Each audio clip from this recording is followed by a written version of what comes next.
Alright you guys, so we're going to do something a little bit different here from my normal Penske videos.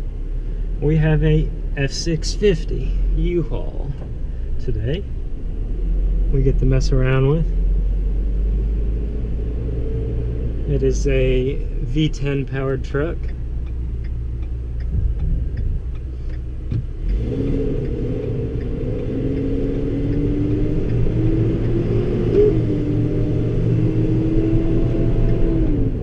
I have personally driven a V10, I think, once.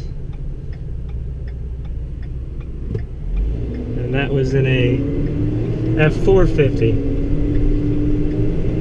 So see how it compares here.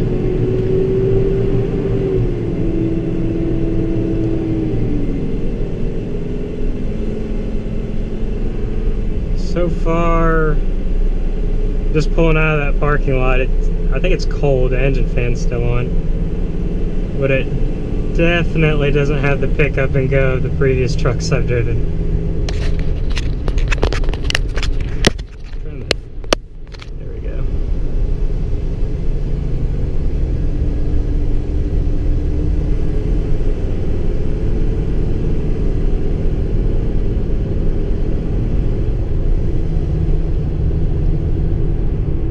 Visibility is good, although that mirror is not adjusted. Standard U-Haul interior.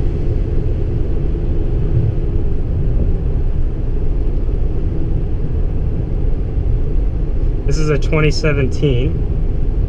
It's very quiet. It is very quiet compared to the Penske or Ryder trucks, the Internationals and Freightliners. Now, I've never driven an F-650 before, F-750. The F-650 is a little bit smaller than, like the comparative, let's say, like a Durastar is slightly smaller. This is a smaller class size. Other than that, it's not too different. Going through these hills, I'm empty right now, so it pulls good. But I would imagine with this fully loaded, it would be pretty, wouldn't be the fastest thing in the world.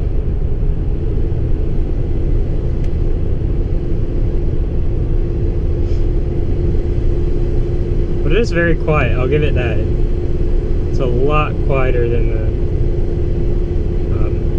Internationals, for sure.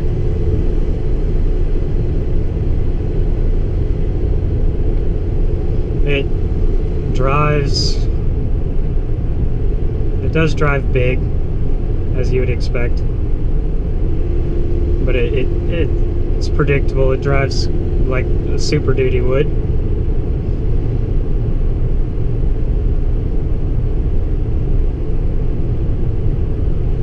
It doesn't have the pull of like a Cummins ISB or something like that.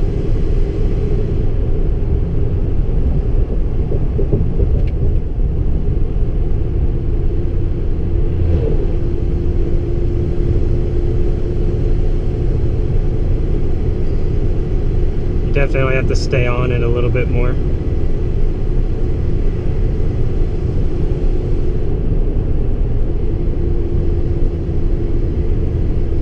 I think they call this this is U-Haul's 26-foot truck. I don't know if it's 26 foot or not. It seems slightly shorter than 26 foot.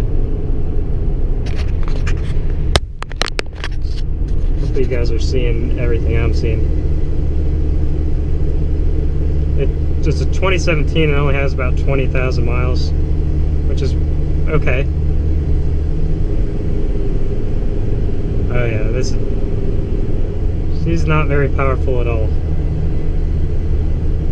I mean, I think the previous trucks U-Haul used were Vortec, like 8.1 liters, really monstrous V8s. This is a V10.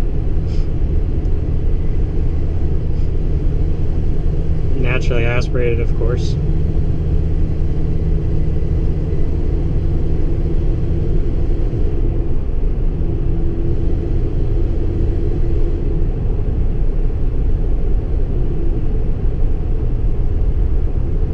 but it is practically dead silent in here.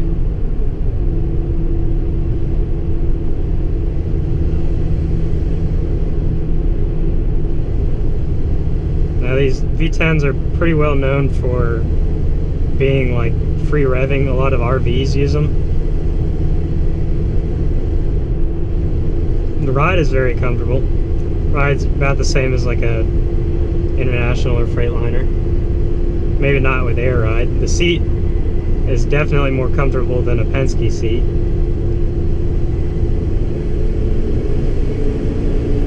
Yeah, there's no get up and go in that at all.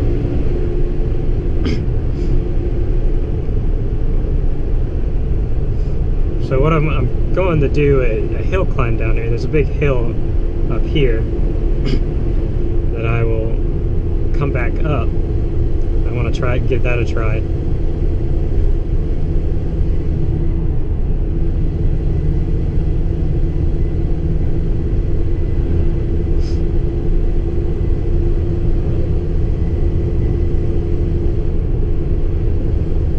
And there's no engine brake in this, of course. It's all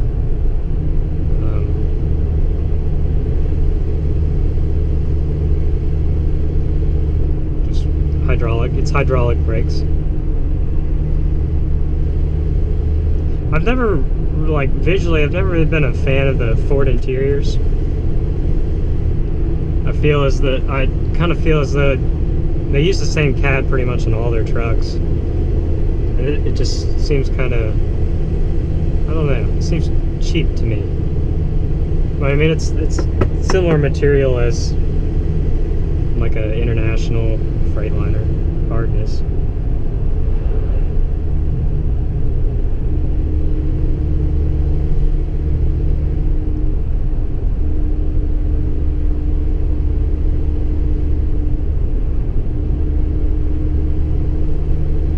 There's some goofy miles per gallon gauge.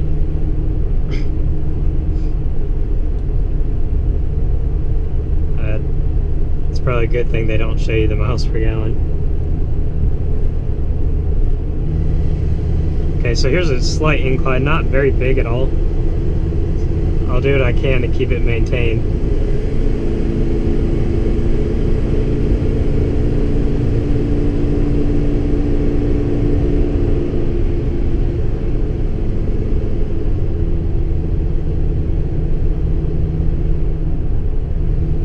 Not too bad, but there's no, like, when it downshifts at all, like every time it downshifts to try to get more power to the rear wheels, you don't feel it getting that power.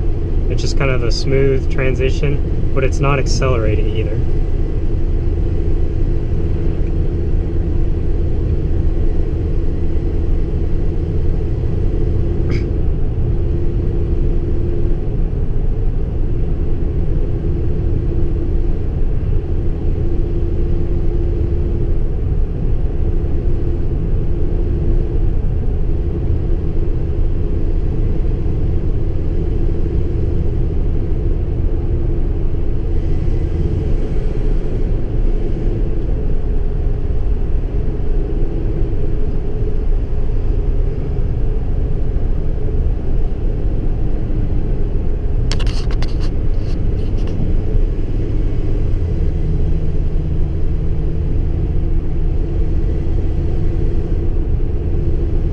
I'm really curious to see how this would drive if it had like a 6.7 power stroke in it.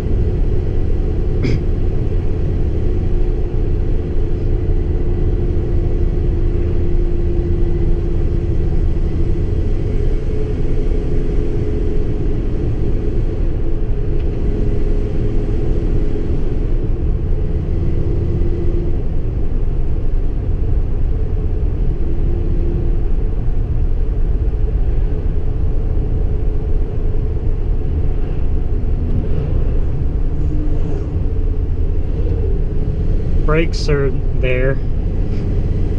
They're kind of squishy. So let's try do some engine braking down this hill.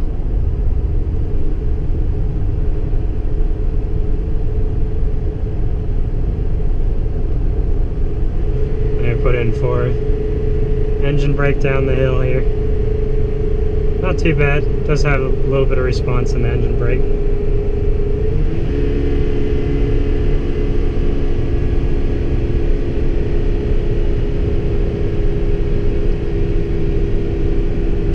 Go back and drive here.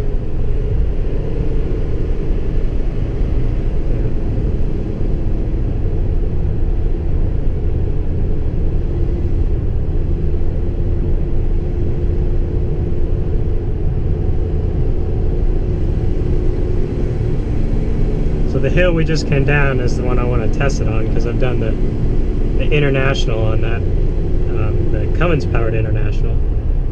I need a little place to turn around at, so that's what I'm looking for here.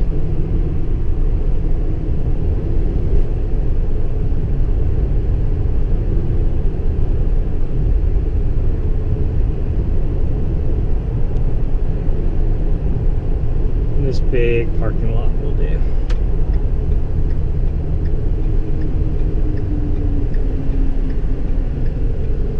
Oh yeah, definitely not too good of brakes. They're hydraulically boosted, but it takes a while compared to air brakes, at least. Air brakes are the king, but I mean, like running around like this, it's pretty peppy. But otherwise, it's pretty dry power. It's not very all too powerful. I'm gonna pause here for a second. I'm gonna adjust my mirror here. Let's get out and do that with the parking brake.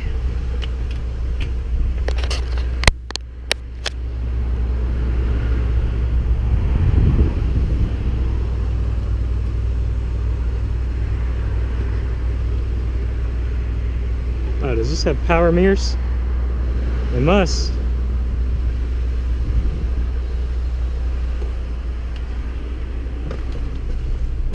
I guess maybe it doesn't. Yeah, that kind of adjusted them. It's a confusing adjustment. Alright, throw it back into gear here. Head up that hill. Let's see how it does on the hill. This is what I really wanted to test it on.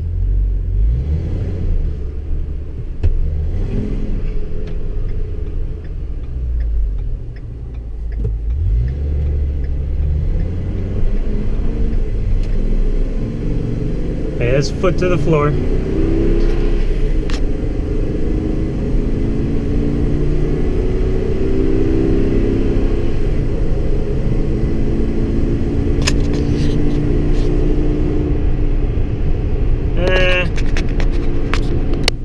I would definitely say the ISB is probably faster.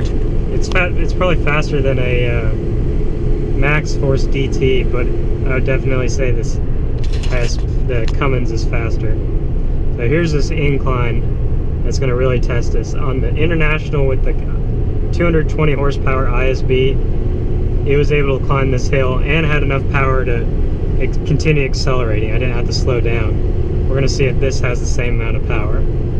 This is a theoretical test, but I mean a rough estimate test, but we'll see. Alright.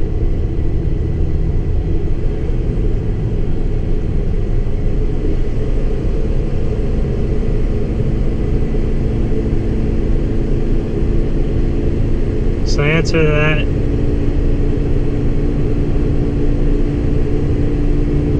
is barely. It barely has enough to accelerate. But it does. I would imagine loaded it wouldn't. But you know, what can you do?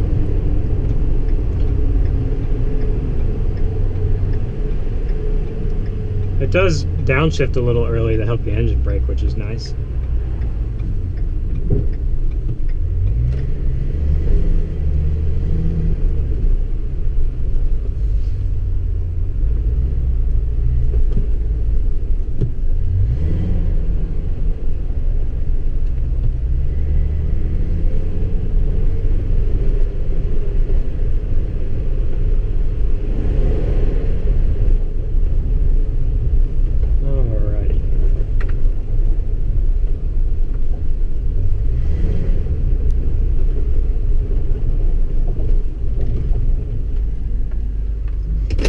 this right here. All right, guys. Overall, it's not too bad of a truck. It doesn't have any power at all, and I'm sure the fuel mileage is god awful because I don't know how to change the odometer. I doubt you can, but it's not too godly awful. It's got some pickup when it's empty, of course, and it's off the line, but up in those higher gears, there's no power at all. I definitely think the ISB has a little bit of gain on this, or a little bit of more power and response actually too. But overall, it doesn't shift. It shifts good. I would imagine it uses a Ford transmission. It shifts good. It's smooth shifting, but it shifts up and there's no power still. So thanks for watching. Comment, rate, and subscribe. Let me know what you guys think of the F-650 V10. Not too bad of a truck, but I think I'd rather have the Freightliner if you ask me. The cab's really small too. Thanks for watching. Comment, rate, and subscribe.